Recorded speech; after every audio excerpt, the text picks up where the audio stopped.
Good evening and welcome everybody who is joining us. This is the Doug and Fur Show. Fur is not here, obviously, but we do have a very special guest, D Petrozelli. No relation. No, I'm just kidding. She's my wife. Why don't you introduce yourself? Hi guys, my name is Dee. I'm Doug's wife, and I'm thankful I have the honor today of joining you guys on the Doug and Fur Show. So we wanted to talk about Roe v. Wade. There is so many things to talk about. Me and Fur are going to probably do several episodes talking about Roe v. Wade, but, we are men, and sometimes we hear that men are not supposed to have an opinion on that. We disagree with that, but to satisfy all areas of argument, we did want to have a woman on. And just so everybody knows, she does not agree with everything that I say. So she is not the wife that just goes along with her husband. I say that as somebody that deeply loves you and cares about you. But that is the reality. So I think you'll get some pretty unbiased commentary on today's show. So I just want to ask you, baby, how and what are your thoughts on the Roe v. Wade decision? So I guess for the first thing that came to mind, not just as someone who is on the other spectrum of men, who I have seen even women friends of mine just think differently than I do. I can definitely say that I've sat with this decision for a few days. It's something that I've definitely rejoiced in, as someone who chooses life, who wants to see life chosen for people, the opportunity that that people have to make the decisions today to oppose or support a decision is because they're alive at the end of the day, that Right. they have that privilege. Right. So I've definitely wanted to have just a heart of sobriety. I'm also not naive to the repercussions that this has for so many people, so many women. And I think that it's taken me a few days I know we've talked a little bit about it, but for the most part, I think I've just kind of silently just sat with this and what this means. Definitely, I think a good decision. I think it's a bittersweet reality. Mm-hmm. What do you mean by that? Bittersweet? Well, I mean, it's very sweet to me. Yeah. So I want to hear your thoughts exactly on that. On what bittersweet means. Yeah, exactly. So let's hear so bittersweet basically means there's good and there's maybe sorrow. So what would you Right. describe as the good and what would you describe as the sorrowful? Well, I think for us as people who know God, love God, who have trusted in Jesus, Mhm. I think that it's similar to when someone that you know and love passes away and you know that they're with God and you are mourning the death of someone you love, you care about, that you're going to miss, but essentially that you know they're in a better place, it's kind of like that same feeling of recognizing that that there's life, that life has victory now, that we are fighting for those who can't fight for themselves, Right. who have no voice, essentially has become, I guess you can call it the slogan, voicing for those who have no voice. Right. And I think that in that way I definitely celebrate, but I celebrate with a certain sobriety because a good, right thing has happened that I support and agree with and I'm happy about. Right. But I also recognize the repercussions that this means, and so I was hoping to talk a little bit about that today. Okay. Because I think as Christians we can fall on two ends of the spectrum. Okay. I think we try for the most part to be sober-minded and to be impartial, or to be in a middle ground, not talking about watering down our beliefs, but I'm saying being sober-minded, of being central and where we stand, not being to one extreme or another. So would you say that it would be fair to say that as a believer, as just somebody who wants to be an objective person, who wants to be in truth, and honestly, I want to change hearts and minds as more than I want to win arguments. I think my human inclination is like, I want to prove you wrong. But if I really think about my values, I think my values are good, and I want to encourage those to be, changed inside of hearts and minds. So I need to be more of a teaching spirit rather than a spirit that is, I'm happy I got my way, you're wrong, go build a bridge and get over it. That actually doesn't implement it, even if you're as right as you can be. I think just in anybody, believe it or not, you desire people to have your values. That's not the heart in which you get people to embrace your values, but more of a spirit of teaching, a spirit of education, just a heart and an attitude of, hey, I want to tell you this perspective, and let's try to move in the direction of like a teachable spirit, a teachable attitude. And is that kind of what you're saying? So I think maybe this is where you and I have a little bit of a different opinion. I love that's what you believe, and that you've worked so much on trying to really do what you think is right despite of how you feel about it, which that's something I love about you. I do think that for me personally, I appreciate and love that everybody has different opinions, and I am someone that likes to challenge even opinions that I agree with, because I like for myself, for Doug, for people I know and love to think outside of the box. And I think I like presenting those ideas in a way that is that the ultimate goal is really to bring together the relationship, which is what matters to me the most. And I think that that's the same heart that you have essentially, which is what has led you to see that the relationship matters most, right? Right. And so I guess today there's going to be maybe two types of people that are going to be listening to this, at least that I think so. And there's going to be one,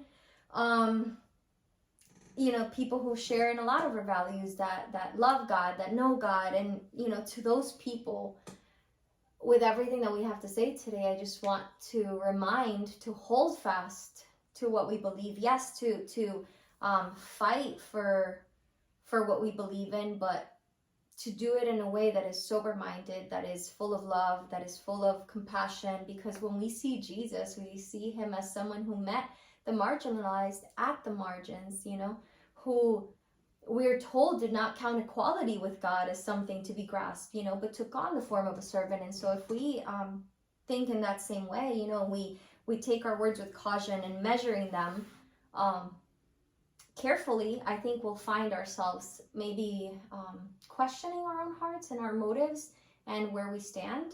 And I think to the second group of people, people that maybe don't believe in God, people that don't believe God is who he says he is, I think that those people might feel in their own hearts that they're rightfully angry, that things that they believe are rights have been stripped from them, things that, and while I disagree with that, I can maybe see particularly where they're coming from if that's what I felt, if I didn't agree with that. And so I think that what I want to communicate, or what I was hoping that we could get into a little bit deeper, was to kind of bring a reconciliation, maybe not of opinions, but of what it means to meet in the middle of that. And so I wanted to start with the legislation part of that. So what do you mean by meeting in the middle? Because I don't know. I just want to talk about for viewers' sake, just even for my sake, to try to understand what does it mean to meet in the middle. Meet in the middle almost sounds like compromise. And I don't know if that's what you're talking about necessarily. I know that compromise is what politics is all about. However, when you talk about a controversial issue such as abortion, the idea of compromise doesn't exist, because they're one side that thinks it's absolutely evil, the other side that believes they are doing something moral. So are you saying compromise in the sense of, are you saying meet in the middle? When you say meeting in the middle, are you talking about compromise on that?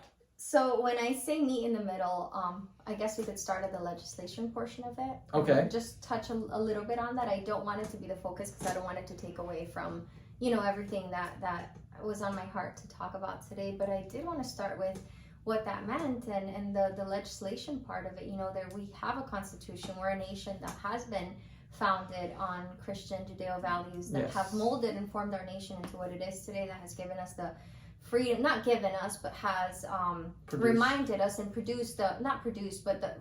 reminded us of the rights that we have given by our Creator, right? And so government doesn't grant us these rights. They are ours, but our government enforces and protects those rights, correct? Correct. And so I think part of that in our legislation, so when these amendments are done, this is how our Constitution was written, and there are amendments that protect certain rights that we have been given. Right. And so I think when Roe v. Wade was passed, many years ago, I think that was actually an infringement on what the Constitution was meant to uphold, because it was not. It was actually written under a right to privacy, which essentially was not even a right to life or a right to an abortion. It was really a right to privacy. Right. And so when I say meet in the middle, I mean that was not something that should have ever happened. So this now is a meeting in the middle, because now it is not the government who is telling us whether you stand on one side of the aisle or another. It's not the government telling us what we can or cannot do. It is the government saying we are allowing the states to make their own decisions for what they deem is appropriate for the people who live within those states, which I think is the compromise, correct? Now, my personal beliefs notwithstanding, in that sense, is what I mean of meeting in the middle, in a political sense. Does that answer your question? Okay, yeah, I understand where you're going there. So you're talking about from a political standpoint, where we meet in the middle, going back from a lawful perspective, that, almost the meeting in the middle is saying, hey, this is not banning abortion, this is simply giving it back to the states. And that is a moderate position because, we didn't want to get too much into the law. But the way Roe v. Wade, and I'm sure we'll get into this in a different show later on with me and Fur, but Roe v. Wade is essentially bad law. Any lawyer worth their salt, even the most liberal lawyers that I even talk to and know personally, will tell you it is bad law, even though they like the outcome. It was not predicated on viable sources. It's not something that actually will hold up under scrutiny. Roe v. Wade simply doesn't do that. And the most I think even Ruth Bader Ginsburg, who was on the very left-leaning side of the aisle, agreed that was not done correctly. Yes, I don't remember exactly her thoughts on Roe v. Wade, but she was an advocate for it be remaining in the hands of the states. Yeah, she did not want there to be a federal endorsement, a federal right to abortion. She wanted it to be in the states, and she was one of the most pro-choice justices we've ever had on the Supreme Court. That being said, the most liberal way that you could actually read the Constitution in law with that right to privacy, and we'll get into that in a whole nother episode on how they got to that right to privacy, because that's not actually in the Constitution verbatim.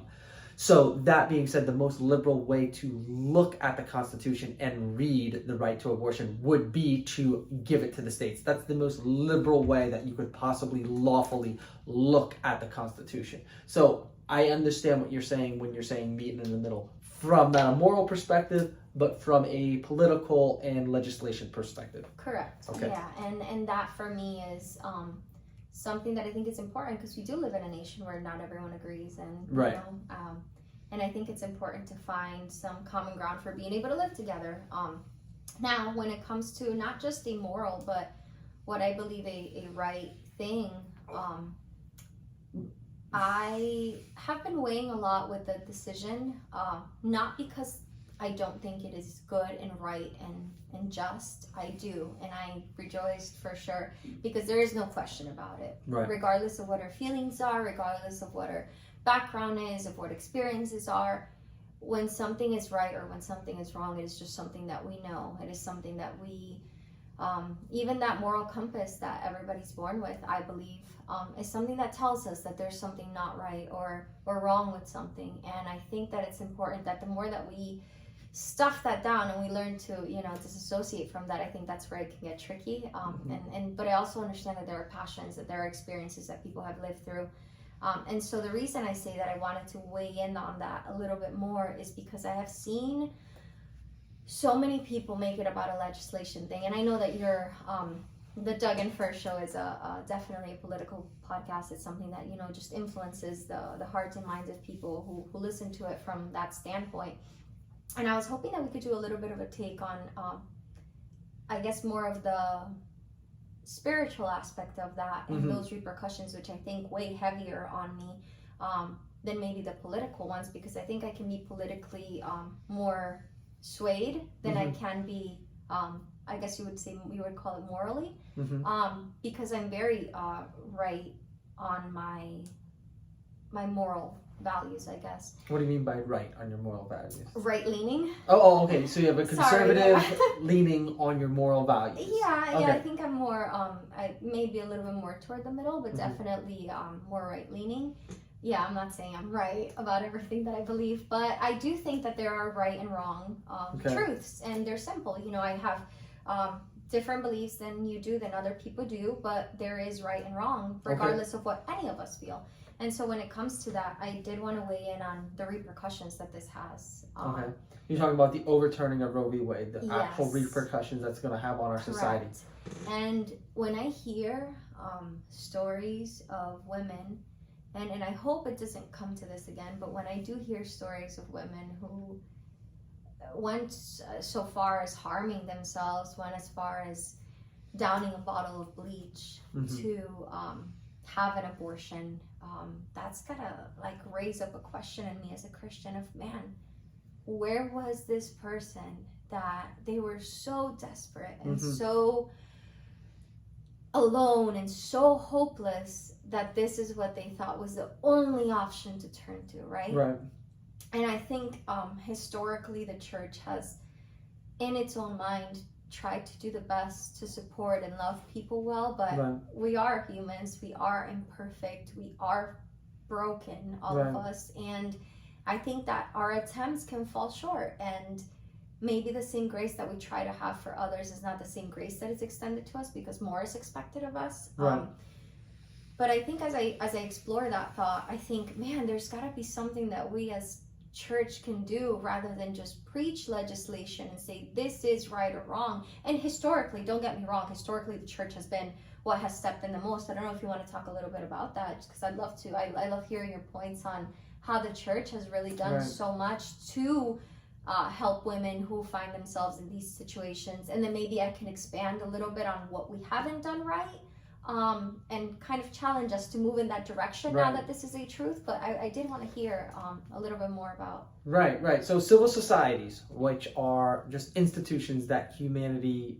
creates, puts together, that are not mandated by a government force. And that is a wide variety. Basically, our nonprofits, our religious establishments, and the most prominent one in the Western society. So we're talking about Western Europe, we're talking about the United States, we're talking about Canada, Australia, basically NATO countries. When I say Western society, the biggest institution, the most influential institution would be the church. It would be civil society. Societies coming together, basically taking care of each other, and they come together on the idea of shared values. And the church, the Protestant church and the Catholic church, have been the most influential and the number one, institution that has taken care of people because they desired to, and not because they were coerced to by a government, basically confiscating taxes, which is what taxes are, confiscation, and then redistribute them. And that being said, the church has made far better efforts in promoting a better society in which we live in. I just wanted to ask, what does that mean specifically for abortion is what I was curious about. Okay, so that being said, that when it comes to crisis pregnancies and women that find themselves in pregnancies that they're not desiring to be in, the church has throughout history been, the number one, one of the number one goals of the church is to take care of the orphan and the widow. So there's many programs that have been out there.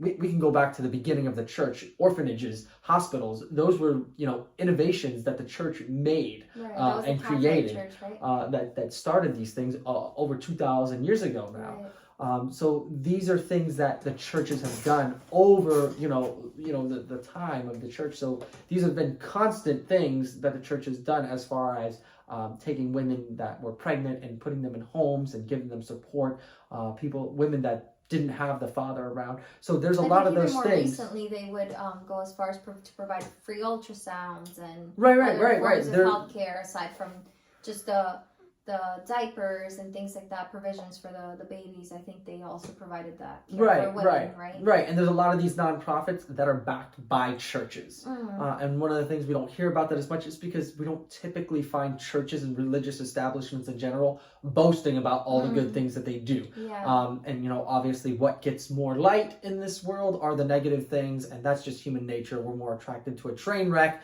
than the train driving smoothly down the tracks, and that's just the reality. Yeah. So we're attracted to what's bad. That's news, that's what sells, that's just what we pay attention to. So a lot of times when we hear the idea that, oh, what's going to happen now that, you know, all these abortions aren't going to happen, what's the church going to do? Well, the reality is the church is going to do what it's always been doing, and now they're going to have more of an opportunity to do that. Yeah, that's good.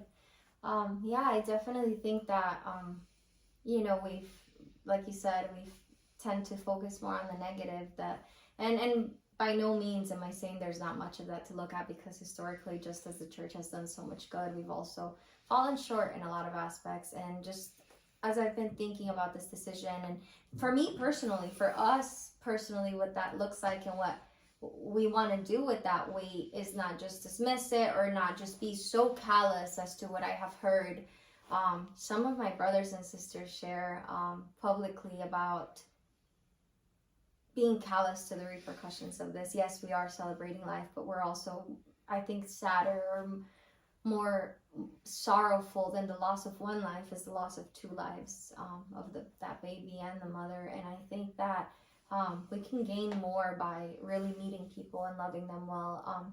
Doesn't mean withholding the truth. I think the truth can be spoken. And even if that person doesn't choose to listen when you speak the truth in love, our jobs are to speak the truth in love. And if we're incapable of doing that, I think it's a good opportunity to check our hearts and recognize that we are called to scripturally, biblically, to judge those within the household of faith, right? Right. I think those outside of the household of faith is something that is, if I can say, out of our jurisdiction. I think that you know, I think that it's important to recognize that there are laws and legislations that can be passed that can help us to live a better life and a better society. But I think that within the church body, I think it's important to just love people well and recognize that there's going to be a lot of repercussions that do not just end at legislation, that require us now to step in and, like you said, continue doing what we have done for a long time, but also step it up in the sense of not just church as a whole, but in our personal lives, what that looks like, and meeting people. Because I think also historically, and I say this cautiously because I do love the church, and I do love the people that I share and do life with, and as imperfect as we are, we're all here to support each other.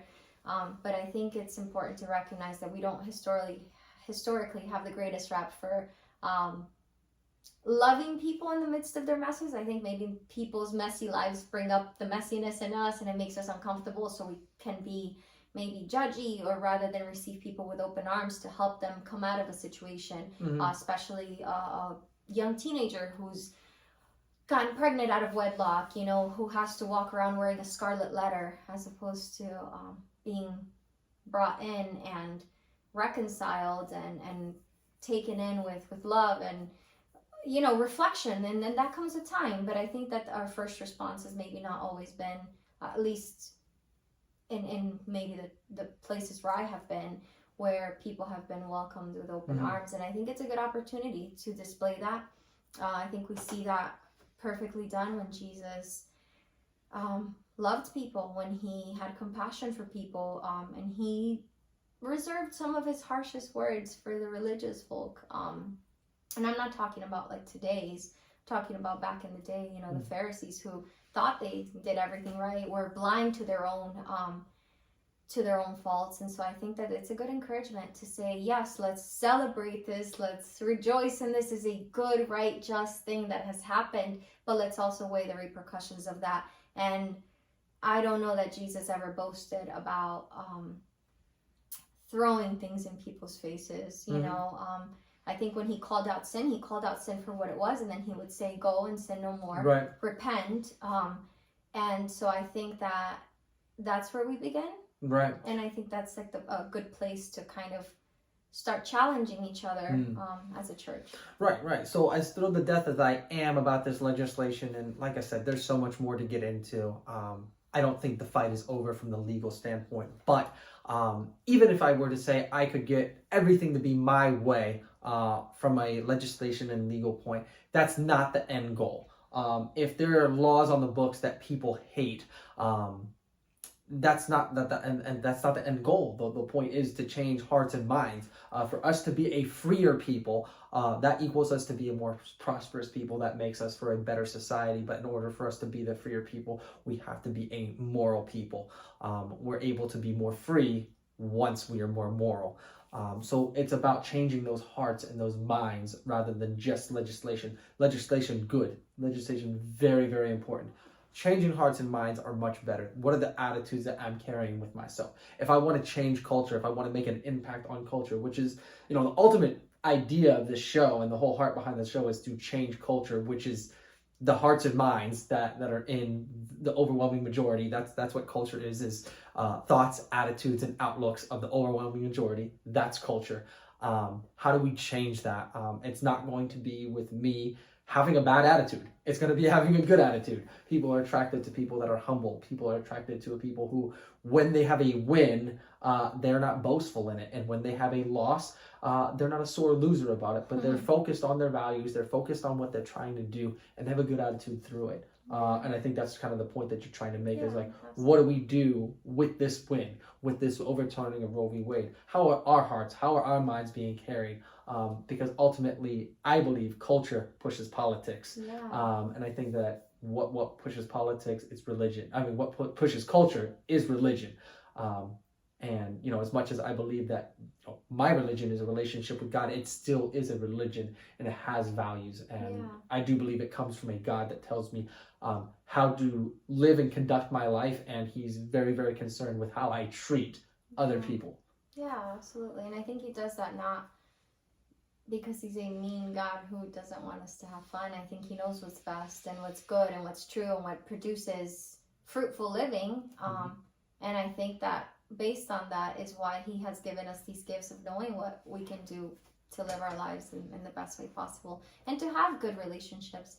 I think also as a church, we have this tendency to maybe highlight certain sins or certain things that are worse than others. And while I do know that there are sins that have greater consequences than others, I think that we ought to be cautious with how we measure people outside of the household of faith and turn them away, because our job is to love our enemies, to bless those who persecute us, to Jesus said, blessed are those who are persecuted for righteousness' sake, right? And I think that sometimes we as Christians can say, oh, I'm just being persecuted, but we're just being jerks, and we're just being opinionated to a fault, you know? And I think that I would say the person that was most opinionated, and rightfully so, was Jesus. He was pretty firmly grounded in the truth that he created, and yet we don't find him. I just don't see anything in scripture that tells us that he was this boastful, arrogant man, you know. And I think that when I see him, and not that I'm anywhere near this, but I do want to model what it means to love people. Well, I saw one of my friends who shared a strip of the Roe v. Wade being overturned, and a simple passage of rejoicing and God answering our prayers, right? And man, I love that because it was good, straight to the point, and yet it had so much meekness. And meekness does not mean weakness. It doesn't mean we're doormats. It doesn't mean we are silent. It means power restrained, right? And so if we really believe that we have power, that we can restrain, then we can, I think, reach a lot further. And personally, maybe we can talk a little bit more about what that means for each. I mean, it's going to look differently for every family, but I think starting with, you know, if we want to be pro-choice, I think it's important to also be pro-adoption and proactive. And you mean pro-life? If we're going to be pro-life, we need to be pro-adoption? I'm sorry, did I say pro-choice? You did. I'm sorry, I meant pro-life. Then we should be pro-adoption. Yes, right. For the people who are pro-choice, you know, if they are going to choose life for their unborn children, I think that it is important for us to give them options so that it's easier to make the right choice. Mm-hmm. Well, absolutely. Well, we are just about out of time, but thank you so much for joining us on this show. It's been a very, very special guest, very, very special for me. I hope it has been special for you.